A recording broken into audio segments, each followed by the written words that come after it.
Hello and welcome to the Fall 2020 Alumni Career Panel Program. I'm Shani Robinson, Associate Dean for the College of Business Administration, and we are so pleased to have 3 accomplished panelists that are ready to share their expertise with our COBA students. In addition, we have invited a select group of students that will be participating in this panel discussion. As a reminder to our students, please utilize the chat feature for any questions that you might have. Hello, I am Mitchell Musam, Dean of the College of Business Administration, and I am also pleased to welcome you to this event. The Alumni Career Panel is one of the college's longest-running professional development programs. It is designed to help our students develop as business professionals by providing them engagement opportunities with our accomplished alumni. This event is designed to help students transition from a college environment to their professional career. Although this event has historically been held in person, due to the pandemic, we have decided to host this event in a virtual format. I want to thank the students participating in the Zoom session, those students who submitted questions prior to this event, as well as those viewing this event on the SHSU Business YouTube channel.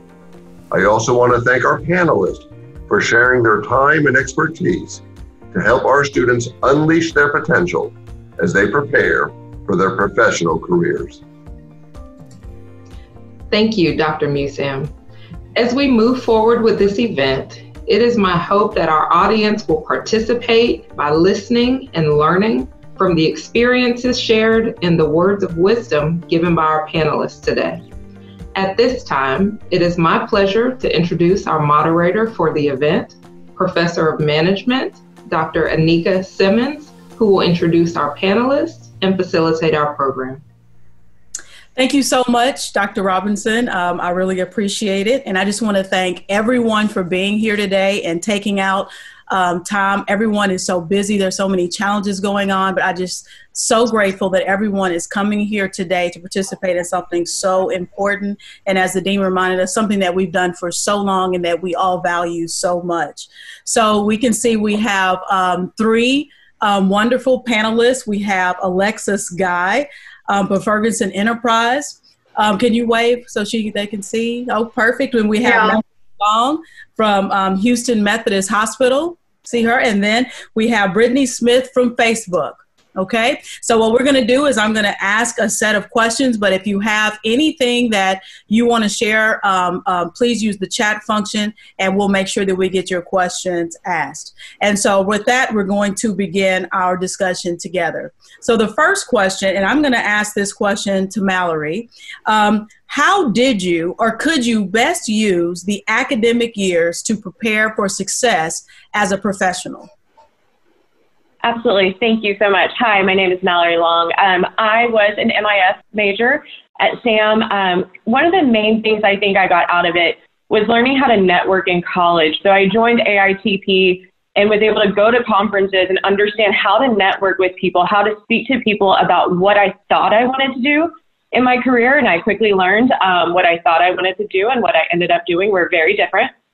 So learning to keep an open mind, I think learning that in college was extremely helpful, and learning later how to take bits and pieces of what I learned in the business college and how to apply it across what I do today. So, you know, not just the IT aspect, not just learning what an infrastructure of, you know, your network is, but learning from the business side, how to speak to my operational owners and kind of merge it all together. So not so much just focusing on that one little niche I thought I was going to do, but how to take it in broad areas and learn kind of across the board how I wanted to use it. And then the networking was really what I have found to be extremely helpful. Okay. So it wasn't just the technical piece that you felt was important. It was also the interpersonal aspect. Exactly. What I do is my job is very technical, but I have to know things from learning from a compliance standpoint, a legal standpoint, what makes sense operationally, not just that one little niche. It's learning how your niche impacts everyone else and learning how to speak to it especially for any IT majors, we're all very guilty of when somebody asks us a question, getting very technical and saying things and they immediately glaze over. So learning how to kind of step that back and put it into every other aspect to know who you're speaking to and how to speak to them and how they want to be spoken to, that's been extremely helpful. Okay. And how long would you say, I mean, do you think that that learning curve and that took like 3 months, 6 months? Like, what are your thoughts about that? It takes a while, I'm not going to lie. And it's, you know, I work with doctors every day, and then I work with administrators, and I, you know, also have to speak to patients sometime. And so it's taken a long time to learn how to speak to people differently. You speak to doctors a certain way and you speak to their staff a different way. And so, and then within the areas, every person has a different personality. So I think it's just learning how to go into a room, engage it, but also to go in with confidence. The first thing in any industry that you see going into, if you walk in and you crumble or you seem like you're faltering, you've got to go in with confidence, and also just knowing it's okay to say that you don't know the answer to something. So that takes a long time to learn. It took me a long time to be okay with not always knowing the answer. But learning that has helped me progress, because now I've been able to say, I'm going to come back to that and then come back with an articulated, appropriate answer to where they trust me. Yes. Okay. Yeah. So building that trust in the relationship, and part of that is speaking the same language. Okay. Excellent. Absolutely. Does anybody else want to add anything to that? Alexa, Brittany? No, I completely agree with everything that Mallory has said. I'm back here. I'm like, yes, like keep it going. But definitely be open to every opportunity. And, you know, for those of you that don't know what Ferguson is, I work in the construction field. I didn't learn construction in my international business classes. So that's something I had to learn right out the gate when I started here. So it's just be willing to learn. And just because you have a college degree, the learning does not stop. You know, I've been here 6.5 years now, and I learned something this morning that I didn't know anything about. So, yeah, I agree. I mean, learning is a lifelong process. I mean, none of us can say, "Oh, I know everything." Yeah, we all have to continue to learn. Absolutely. Brittany, did you want to share anything? I think Mallory and Alexa covered it all. I'll just say +1. Okay. I love it. I love it. All right. So then we'll ask this question then, and I'll direct this to you, Alexa. How did you or could you best impress recruiters at career fairs or interviews? And I really want to make sure that we take into account that we all know we're living in a new normal with COVID-19, and interviews and recruiting and career fairs are different now. Is there anything that you can share with our audience on how to address that and kind of process it? Yeah. So like she said, I'm Alexa Guy. I've been with Ferguson for 6.5 years now, and I studied international business and economics when I was at Sam Houston. And the best way to impress a recruiter is just be yourself and show confidence. I know right now being virtually, it's a little bit difficult over the camera, but just find a way to express your voice and who you are, because recruiters want to know, they don't want the fake you. They want to hire the real you and who's going to be working for them. Because there is a culture that each company has. You know, Ferguson's going to be different from, you know, Home Depot and Lowe's and all of our different competitors. So, and also just be open to any opportunity. Give every company a chance, because when I was in your shoes, no way did I think I would be in the construction industry. And, you know, I don't see myself leaving this industry ever. Wow. That's powerful. And Alexa, I really like your comment about showing your authentic self.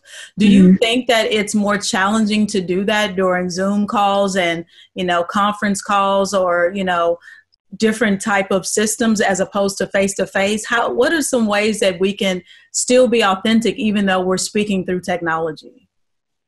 You know, I do agree that it is hard to show your authentic self, because sure, you can probably see I'm 70. I use my hands when I talk, and it's hard to show that on camera, you know, and it's just, I'm still trying to figure it out. I know it's been 8 months doing this. I'm going to be completely honest with y'all, but just trying to talk, and don't be afraid to talk, to step up and to share your voice.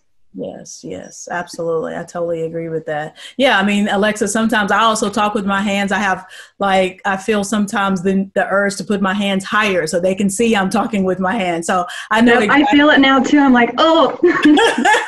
So I know exactly what you're saying. Okay, our next question goes to Brittany. And so, Brittany, my question for you is, how did you transition from a student to a business professional? Thank you, Dr. Simmons, and everyone. Hi, I'm Brittany. I am a senior education and training program manager with Facebook. So I am in the learning and development field. I absolutely love using training as a catalyst for improving performance and culture, teams, organizations. I started off at SAM as a marketing major in the College of Business and had no clue what I wanted to do. And I would say I just realized it maybe about 5 years ago, what I actually wanted to do. So if you are in that position, don't fret or be worried. You're not alone. I'm sure several of your colleagues may feel that way as well. Before I answer that question, I wanted to touch on the question about impressing recruiters that you asked Alexa. One of the things that, and I think my marketing kind of comes in here, that I think is very important, especially in this kind of virtual environment where you don't get the opportunity to have that in-person connection, is to be able to, number one, know, and number two, clearly articulate your value. One of the best things that you can do for a recruiter is to create a compelling vision for what it will be like to have you in the company. So that means knowing your strengths, knowing where you thrive, knowing what energizes you, and being able to put that together in a storytelling format, if you will, to share with recruiters. I can almost guarantee you there are very few other people who will do that, and it will automatically make you stand out to share your story and share your unique value add in a compelling way versus just reciting perhaps off of a resume, which your recruiters already have. So think about what your elevator pitch is, think about what your compelling story is, and have that 30-second pitch ready to go for your recruiters. Thank you, Brittany. Yeah, absolutely. So how I transitioned was actually through preparation. So one of the things that I knew would be important for me transitioning is to leverage a network. And so throughout my time in school, I built relationships with my professors, especially the ones in the College of Business, because they're the ones who had the experience. They knew different types of industry. They knew what skills and what it would take to thrive and to succeed. And they also provide great recommendation letters as well. So I think that was one of the key things I did to prepare for my transition, was to build relationships with as many people as I could. And by the time my senior year came around, it wasn't a big ask to say, hey, Dr. Sauer, can you, recommend me for this job? Would you mind writing a LinkedIn post for me? I'm applying for this. So I would say leveraging your network of professors and all of the experience that's around you. And the second thing I did was really, in terms of preparing for the transition to a professional, was really articulating what I wanted, like taking time to identify what I wanted out of a career. Obviously, I wanted a paycheck, like that was, without question. But what did I want beyond that? What type of experiences? Who did I want to become? What type of people did I want around me? And one of the key ways for me to identify that was through internships. I learned very quickly that retail was not the life for me. I did not enjoy working nights, weekends, holidays. I did not enjoy 60 plus hours a week. So that very clearly showed me what I did not want, which then showed me actually what I did want. And so to prepare for my transition, I really thought about what did I want. And that helped me to be picky, if you will, in terms of choosing who I wanted to start my career with and how I wanted to start my career. So I recommend relationship building and internships to prepare for your transition as a professional. Okay. Thank you so much. And are you talking about Dr. Vic Sauer? Yes, I am. Yeah, a friend actually spoke to him today. Yeah, he's a great resource. Now, I would like to ask Mallory those last two questions, because I'm not sure if I gave you an opportunity to speak to the question about recruiters and career fairs and interviews. And I also wanted to get your input if you wanted to share about transitioning from being a student to a business professional. Sure. So when it comes to impressing either a recruiter or a company at a job fair, honestly, I think my biggest thing is don't have just one canned resume. Always tailor your resume to what you're looking to do or what that job is. Don't just load everything down and just leave it there. Always change either, how you're directing it to be exactly what that is. Go into the job description and find those key words, because when I'm reviewing resumes, if I find somebody that's tailored it to me, I'm a lot more on board of wanting to pull them in for an interview. But if I get it from one of my recruiters and it's just broad and if I'm looking for a niche and I don't see the niche, most likely I'm going to pass it up. So really just making sure when you're applying, find out what they're looking for as much as you can. And then when it comes to kind of that transition period, I know it's kind of cliche to say it's who you know, but honestly, it's very true. I was going to go to oil and gas for IT, and that completely changed. I had a family friend who had a contact at a hospital in San Antonio, and they had an opening, and she helped me, with figuring out where to apply and all of that, and really got my foot in the door. And, I don't plan on leaving healthcare. I've gotten really passionate about what I do. So being very open-minded and just using your resources. A lot of times, people get scared to ask people for help, but it's, you have to learn the right way to do it. But, it really is who you know sometimes. And then once you get into that organization, you're not always going to get the job that you initially wanted. You have to sometimes take that job that isn't exactly what you wanted, but you're getting your foot in the door, and that make a name for yourself once you get into that company that you want to grow with. And that way you can grow that one institution or that one organization. So it's, trust me, the job I thought I was going to get right out of college was not the first job I got right out of college. I was changing motherboards on computers and re-imaging, I was changing out a mouse. It was not what I thought I was going to do, but I got myself into the company. I made a name for myself. I proved my dedication and was able to grow from there. I think you're on mute. Yes, Mallory, since you were talking about having a network and it's who you know, I wanted to ask you this question. What are some benefits of having a mentor? And what are your thoughts about formal mentorship where organizations say, okay, we've put you all together, or do you believe that there should be informal mentors in relationships that just kind of naturally happen? I think, there's always the formal ones that are great when you get paired together because they know that's where your focus is. But when it comes to those informal ones, I feel like those are the ones that tend to be more beneficial because it's that natural, you have something in common. They've noticed something in you. I'm mentoring two of my colleagues right now that are newer to our team to grow in a certain way because I saw something in them that was their dedication. One of them was never a technical person who is now becoming extremely technical. I have a mentor at work that is somewhat my formal mentor, but the person that I really rely on for kind of my feedback or when I realize somewhere I want to grow, I have another one that I go to that is more on a personal level.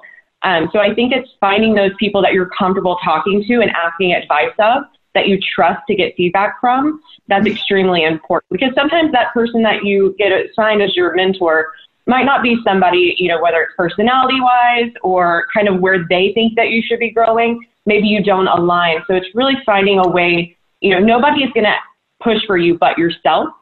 So finding ways to make those relationships.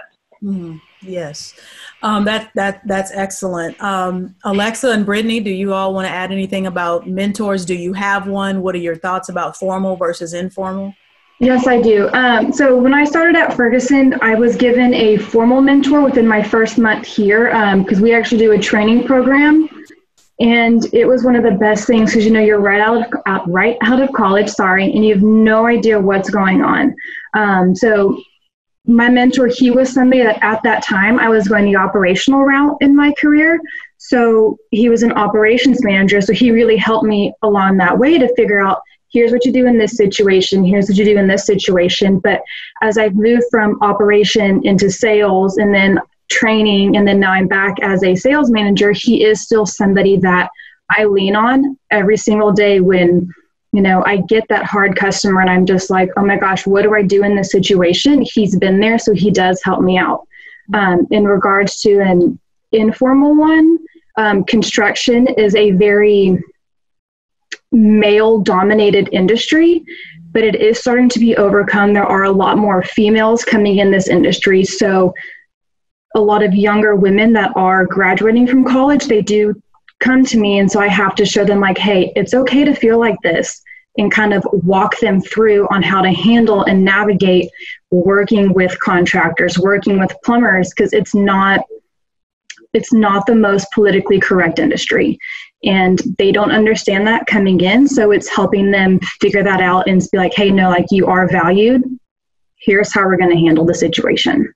Okay. Yes. Excellent. And maybe we can drill down that a little bit more, because there is a difference of feeling about political correctness, what can be said, what can be done in an organization, and what cannot, or what shouldn't be. And that's something that I see there's a lot of dialogue going on right now, especially with cancel culture and all that type of thing. Do you want to address that quickly before I let Brittany, or I ask Brittany to contribute? Yeah, I mean, I'm just sorry. I'm thinking of the managers. There are 20 managers in Houston, and only 5 of us are female. And the great thing about all the men that work here is if any one of us get talked down to or down upon by a customer, they're one of the first ones to jump in and have our backs. Okay. Because they understand what it's like. And, we work just as hard. And actually, a lot of us know a lot more than they do. Okay. So it's a culture then. So that's that culture of support, that culture of we're in this together. So yeah, I see that can be something very healthy when we're dealing with those issues. Thank you so much, Alexa. Yeah. Brittany, what are your thoughts? So in my experience, I think it's great to have a mentor both in the company and outside of the company. Your mentor outside of the company can help give you a different vantage point and really guide the direction of your career without any allegiance or loyalty to a specific company. You can be a lot more transparent, a lot more open with that person.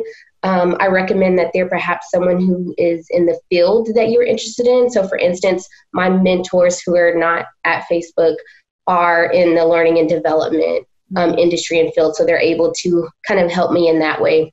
And I remember one of my biggest questions would be, I know I need a mentor. How do I find one? Like, how do you get a mentor?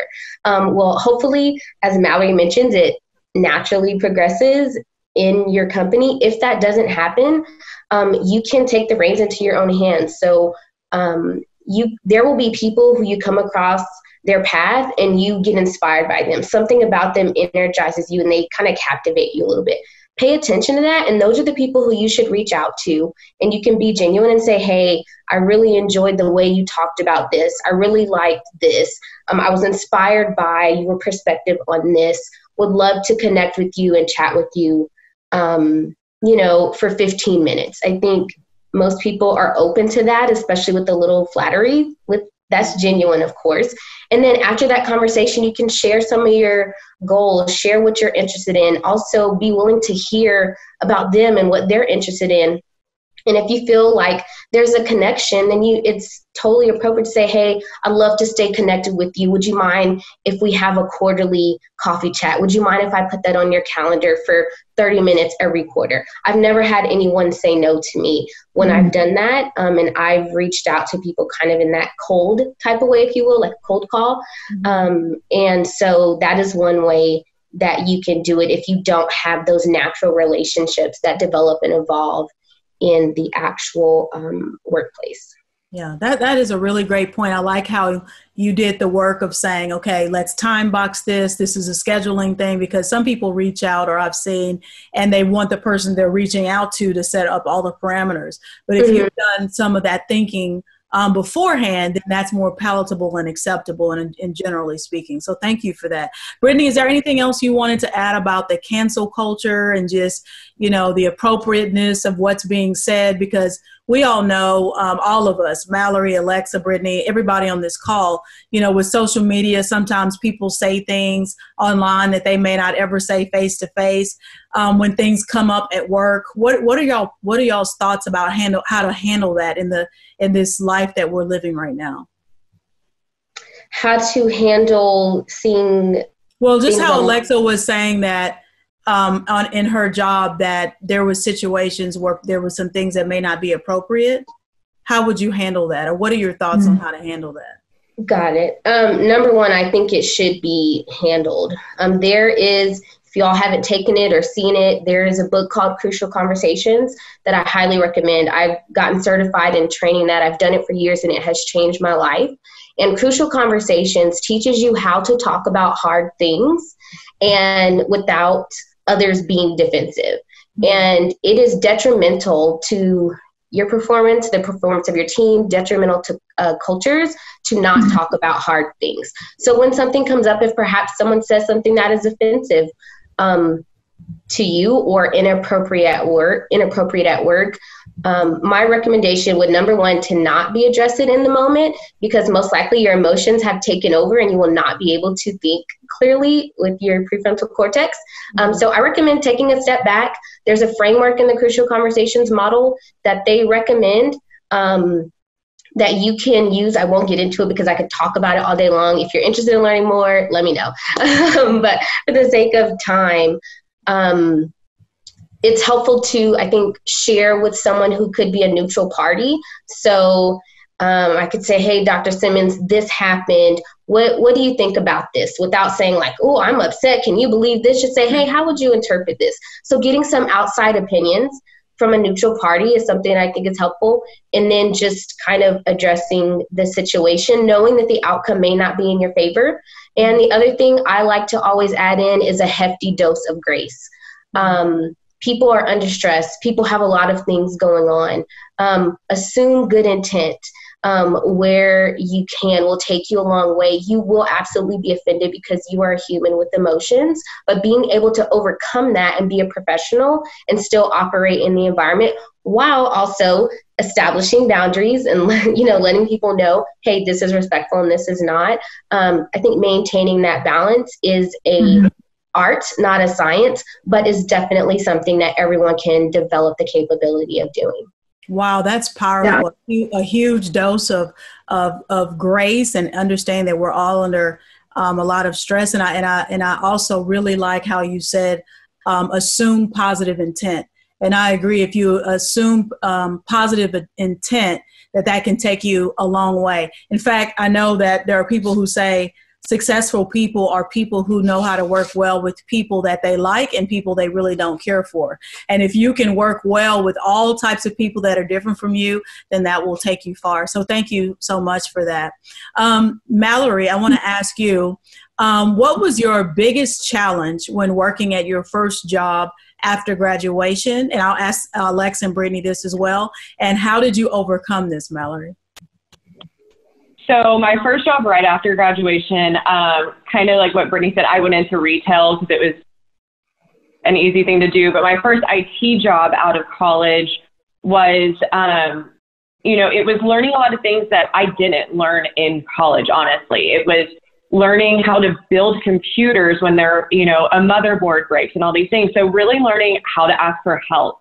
And, when you're young and you think you know everything, you can all say that you don't, but everybody thinks that they do, especially at that age. Trust me, you don't. And so learning to really learn to step back and say, I need help. Like, I don't get it. And learning to ask the questions. And that was hard for me to do initially. I thought I knew everything. And then I got a job that wasn't what I learned in college and had to figure it out. And so I was lucky to work with some really great people at that point. And then, learning that I'm not going to know everything, but when I find things too that I do know something about that maybe they don't, to step in and say, I can help out with this. I wasn't tasked with it, but let me help. And you're putting yourself out there to be more available and to kind of help that out. But another thing too, going into the healthcare world and so the IT world is male dominated. For the most part, not so much that way anymore. We're, getting a few more females into the IT world of it, but that, and then the doctors, learning when some of that aggression comes, it's not personal usually. So learning to kind of take the emotion out. I really like what Brittany said about learning how to communicate back and taking that step back. And that was huge too, not to react to people. So take a step back and process it, realize that it's probably not personal, And when you approach them again, even if they did mean it in an aggressive, personal way, if you take your emotion out of the words that you use, it kind of doesn't allow them to escalate it. And so that was really kind of helpful in my first job to learn. And it took a little bit to get used to, but yeah, that was a big one for me. Yeah, that's powerful. Yeah, taking out emotion and just really sticking with the content that you're trying to share. Yeah, I think that's excellent. What about you, Alexa? So I'm actually still with the first company I joined after graduation. Okay. It's a little bit different. So when you start at Ferguson, I strapped on steel toe boots and I was pulling material in our warehouse. Okay. So everyone here, we all learn from the ground up. So I spent 6 months starting in May in our hot warehouse here in Houston, Texas, just pulling faucets, valves, and pipe.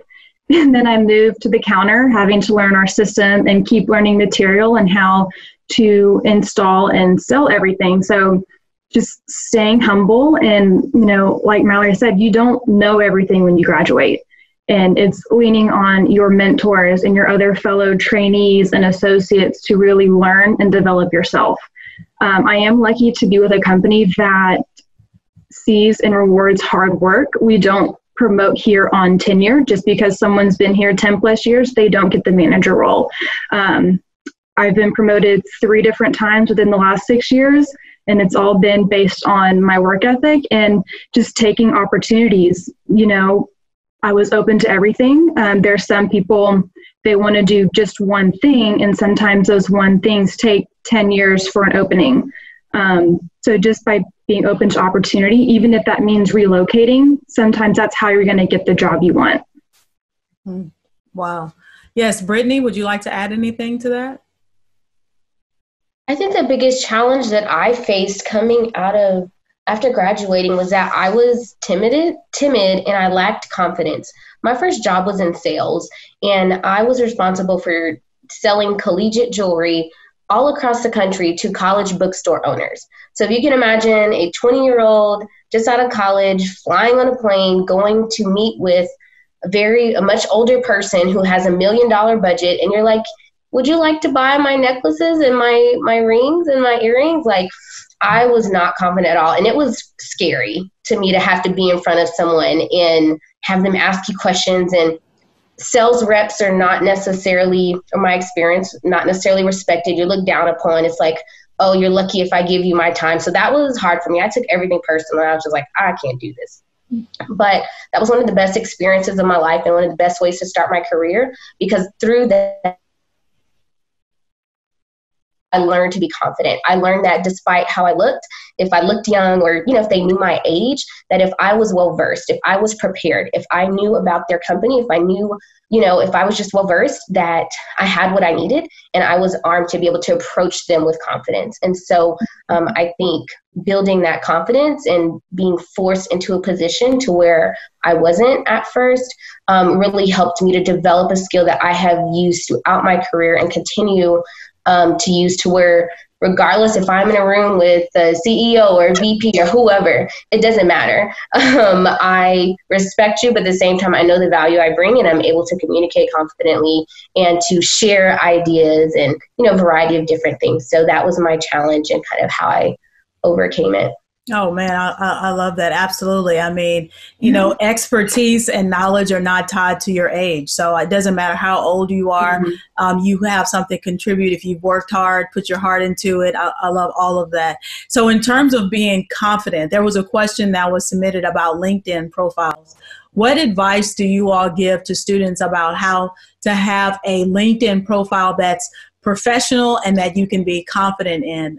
Alexa, do you have any thoughts? I know we talked about social media a little bit before. What are your thoughts on LinkedIn and profiles? Yeah, right now I know a lot of y'all probably don't have a lot of experience being in college, but I would just put everything you can on there right now.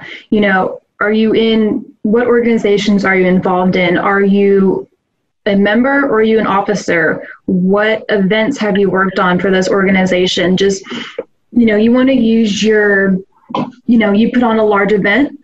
If you want to go into sales, like, here's how I was able to sell that to the organization. Here's how much money we raised. Here's what we did.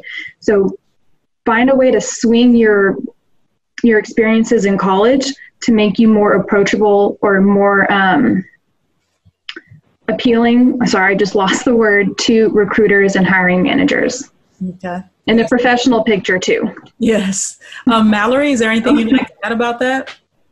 Yeah, I mean, LinkedIn, when I first graduated, didn't really do a lot with it, didn't see the benefit. And LinkedIn was newer back then. But honestly, when I get a resume now, the first thing I do is look for the person's LinkedIn. Are they keeping it up to date? Does it match their resume? Does it maybe have something that stands out that they didn't have on their resume? So doing that, along with, if there's something that, follow groups that you're interested in their topics they publish. And then if you become a group, part of an organization, and you guys do something great, promote it, because it looks good to your organization that you're promoting their growth, their innovation. We launched a tech hub right before COVID hit, so we're not doing a whole lot with it right now. But leading up to, all of us that were responsible with bringing it live, we're posting weekly of it's coming, here's our construction, all of this. And we got a lot of vendors to be very excited and wanting to partner with us just by promoting on LinkedIn, because they all hook together. We all use the same hashtag, learning the hashtags that fit your industry. It sounds cheesy, but it really does help. Okay. Brittany?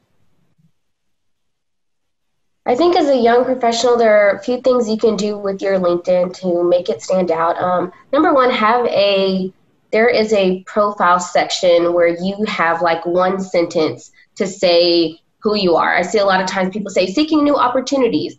Lots of people are seeking new opportunities. That doesn't necessarily stand out. I talked a little bit about your compelling value add. That is what you would want to put your little 30-second elevator speech, in that quick profile little section that they have. Number two thing is highlight your projects.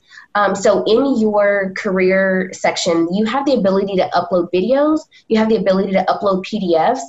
If you've created a video, or if you've done any projects that you think someone will be impressed by, upload that to your Sam Houston student, as a part of if your student would be your position, if you will. So leverage that, any projects that you have done.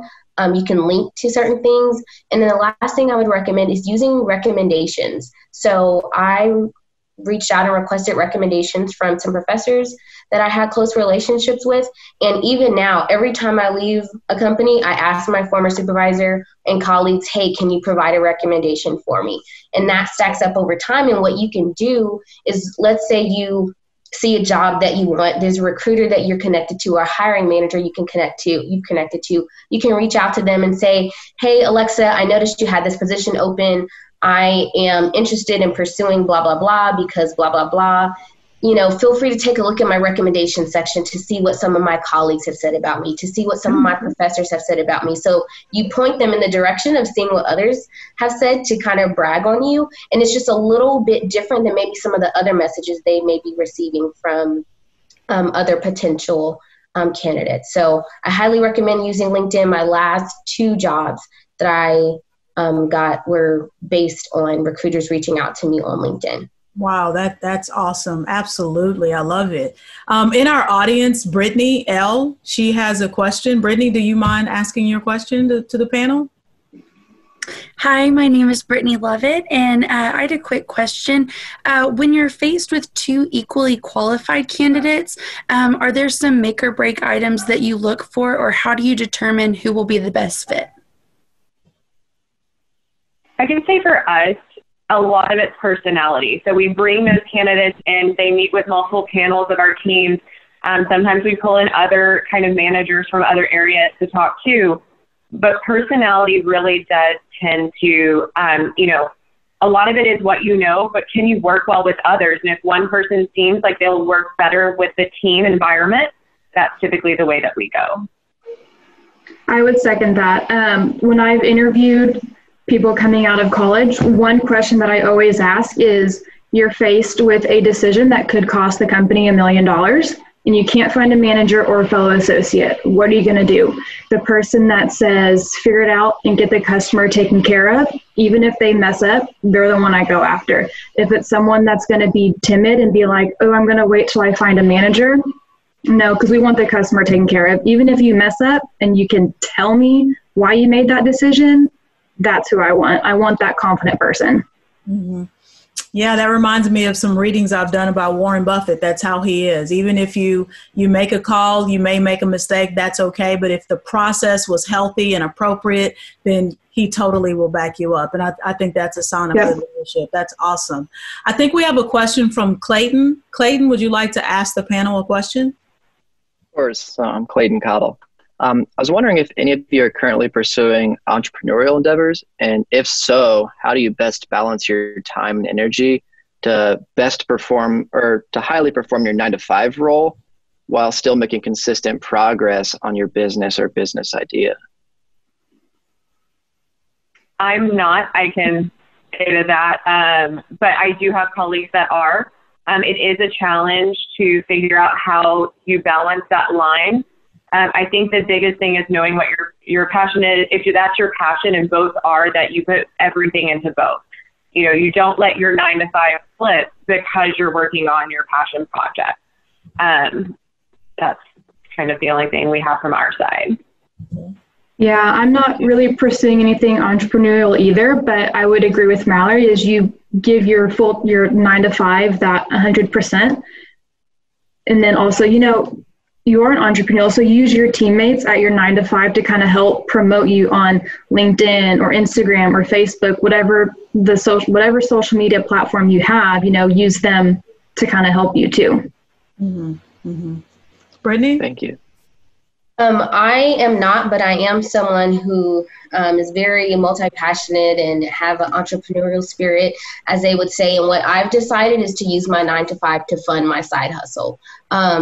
And so I work really hard during 9-to-5. I personally value work-life balance. And so it is not in the best interest of my soul and my spirit to work more, you know, than that. I need my downtime to spend with family, to spend with friends, to be outside. So I've chosen, and it is an option, like you can do both, but I've chosen work really hard, you know, get the salary and the promotions and all the bonuses I can. So that way at the appropriate time, I have the funds that I need to focus solely on whatever that business or side hustle, whatever you want to call it, is. So that is another option for you, Clayton, in addition to if you wanted to, you know, do it together. But I love my downtime, so that's not for me.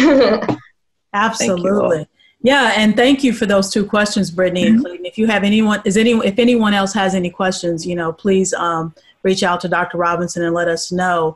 There was a question, I believe Brittany texted in or chatted in and asked about any big risks that you have taken. Brittany, do you want to elaborate on that? Yes. So I had a question for the three of you ladies. What is the biggest risk you've taken, either educationally while at Sam Houston or in your jobs currently, and did it pay off? I think, yes, a big risk I took was in 2019. I, in a way, like left Ferguson. I was still with them, but I joined the acquisition team. So I left Texas for 3 months, and all my friends, all my family, and I lived in New York for that 3 months because we had acquired Blackman Plumbing, which is the largest acquisition we've had to date. I think it was like a $5 million in like sales a month acquisition. So I went there to train and to bring them into the Ferguson culture and Ferguson world. I knew nobody when I left.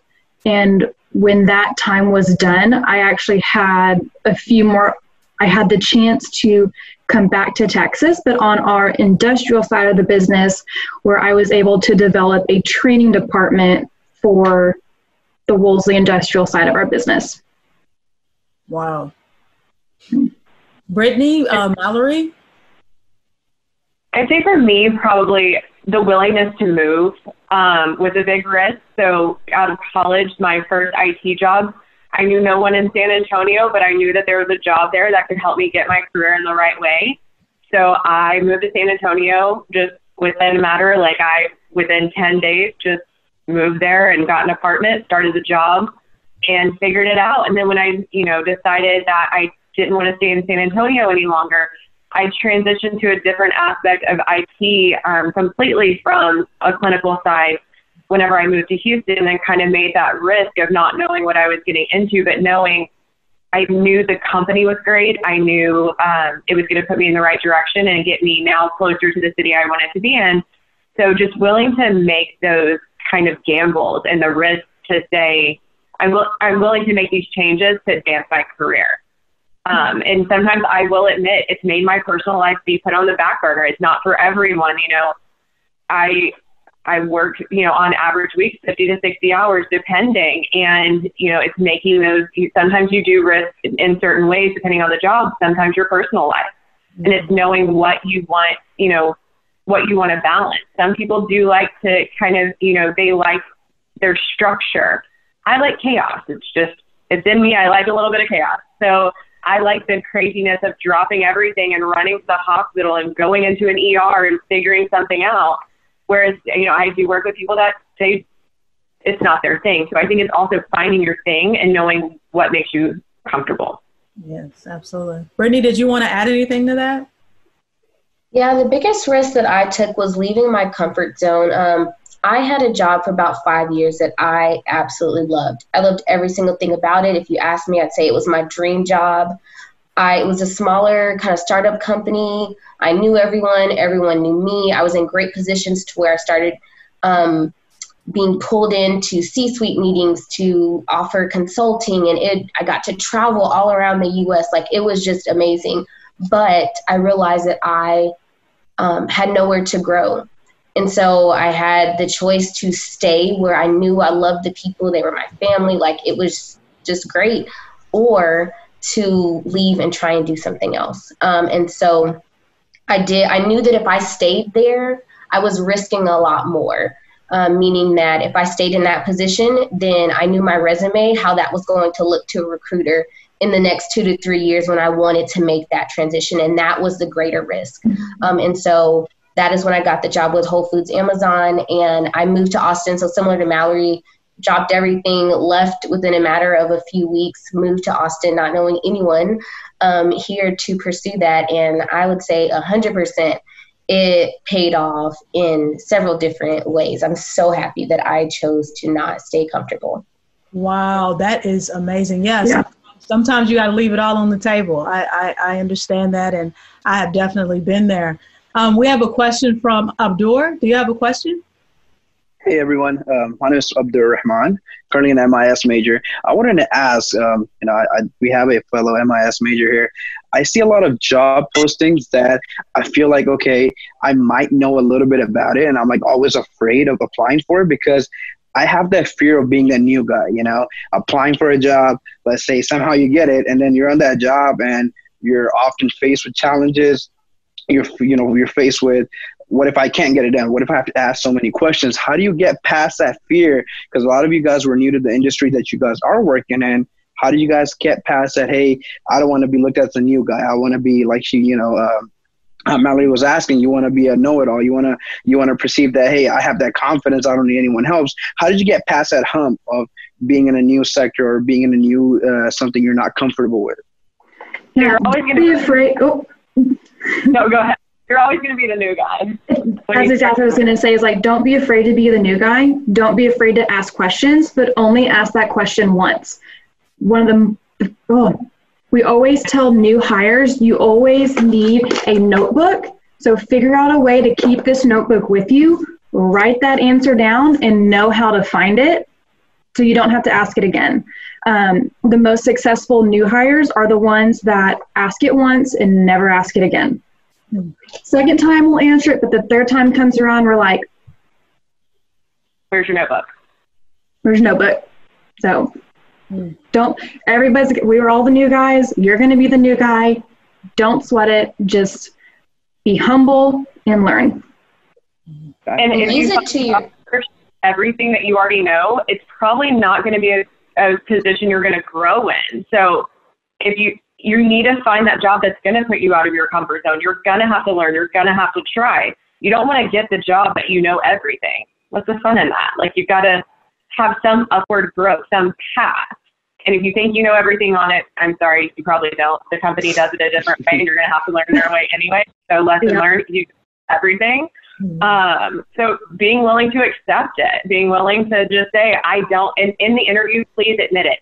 I don't know it. Like, don't go in and lie. My biggest pet peeve is somebody coming in and telling me I know everything. A vendor coming to me and say, I do everything. Well, that means you know nothing and you do nothing in my eyes. I've been jaded enough. I've heard it all and I've been lied to. You've got to be honest. Tell me what you don't know. I'm willing to help you move in that direction. I'm willing to help you. Yes. Brittany? Yeah. I was going to say that number one, like, you will not be hired if you're not qualified. So don't worry about that. If you get hired, you're qualified. And there is a thing called imposter syndrome. I had that. Whenever I joined Facebook, I was like, these people don't know. Why did they hire me? Like, what am I doing here? Like, I just fooled them all. And that was a lie. No, I didn't. I earned the position that I have. In any position that you get hired for, Abdur, you earned it, right? So take that. Number two, use your newness to your advantage. You being new means that you're not jaded. It means that you're not set in your ways. It means that you can look beyond the standards that have already been set. It means that the status quo is not the status quo for you. So you can be like a ninja coming in there as a new person, offering a new perspective to the challenges and the issues that your team may be facing. And that is the best position to be in. Like, there's a short runway, maybe your first 90 days. After that, you start getting acclimated to the culture and you start to realize that you're thinking, in the same way that other people have, and you're starting to adopt the norms. So it is absolutely an advantage for you to be new, and you should use that and communicate that to others as well. I 100% agree. Be teachable and trainable. And also within that 90 days that Brittany was talking about, find the good associates, the good apples. Try not to associate yourself with the bad apples, because even if you aren't a bad apple, sometimes if you associate with them, you become one. You develop their bad habits. You develop just try to be with the good apples. Yes. I really love what Alexa said about being trainable and teachable. So, every single person, I believe, should have a mentor, and every person should have a mentee. We can all teach someone something, but we can all learn something no matter who we are. So that's awesome. We have one last question. I just want to thank you all for doing so great on this Zoom session panel here. And the last question comes from Kenneth B. Yes, hello everyone. My name is Kenneth Bounds, and my question for the panel is that if you guys had the opportunity to return and redo college all over again, what would you do differently this time around with the advantage of having the hindsight that you have? Probably try harder. I'm not going to lie. I focused a little bit more. I forgot how hard studying was, and I had to go get certified in a couple of applications, and you have to take 2-hour proctor tests and all of that. Relearning how to do all of that again was a struggle. Not saying I was a great student when I was in college. Bobby, who's on, can probably attest to that. He was one of my professors. But I wish I would have kind of focused in a little bit more on what I thought I wanted to do. Yeah. Yes. Alexa? I was going to say, don't take it too seriously. You're only in college for 4 to 5 years, and, yes, you're ready for that paycheck, but I miss it. I miss going to Greek life events. I miss going to football games and baseball games. Just enjoy it while you can. Don't be in a hurry to grow up. Wow. Okay. Brittany? If I were to do something differently, I would say not put so much pressure on myself. I mentioned earlier, I didn't know what I wanted to be when I grew up after I graduated college. And I spent a lot of time feeling kind of like a failure, even though I was on the dean's list and all these other academic things. Like, I just felt like I hadn't arrived or I hadn't made it.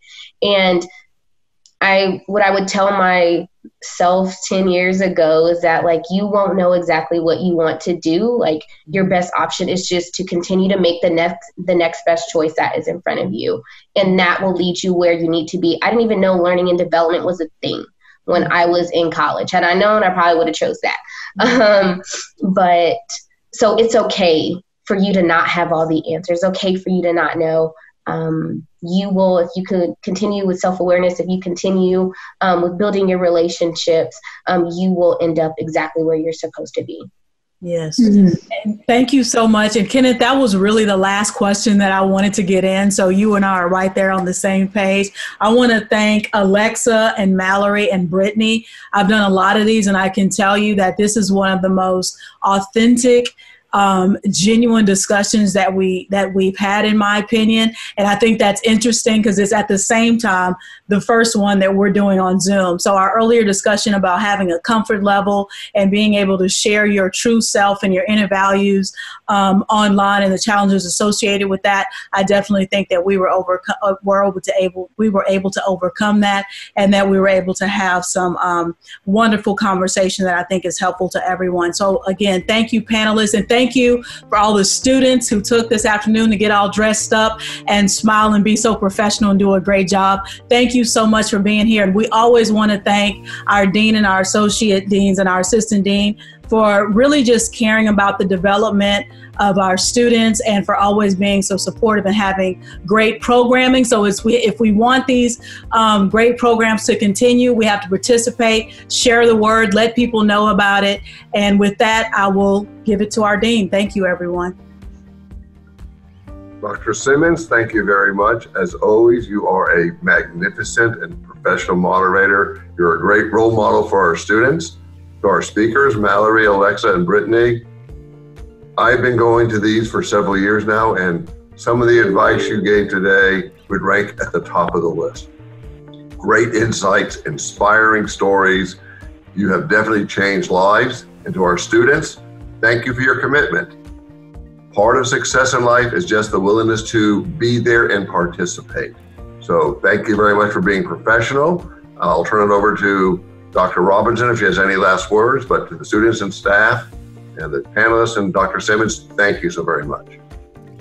Thank you all, and I will just echo those words. We thank the panelists, we thank the students. You never know what advice you heard today may be incorporated into your professional life. And so thank you for attending, and that will be the conclusion of our program.